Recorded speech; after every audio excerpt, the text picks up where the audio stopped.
અને લખવાનું ગમે છે એ મને બહુ મોડી ખબર પડી હતી.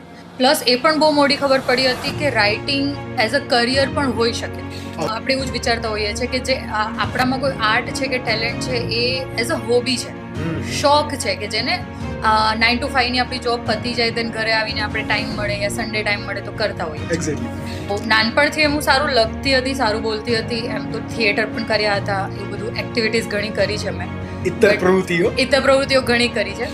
દેન કોરોના આવ્યો. કોરોના દરમિયાન જે છે તે ટર્નિંગ પોઈન્ટ મારો એવો આવ્યો હતો કે મેં થોડો ટાઈમ મળતો હતો મને, તો મેં એક સ્ટોરી લખેલી, વાર્તા લખેલી, અને વાર્તા મેં અમદાવાદ લિટરેચર ફેસ્ટિવલમાં મોકલેલી. એક કોમ્પિટિશન હતી જેમાં મેં મોકલેલી.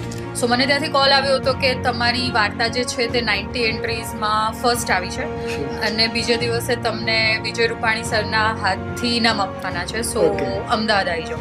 ઇટ વોઝ વેરી સરપ્રાઇઝિંગ મારા માટે કે પહેલી જ વાર્તા લખી છે એન્ડ એ કેવી રીતે પોસિબલ થયું. ગુજરાતમાં ફર્સ્ટ.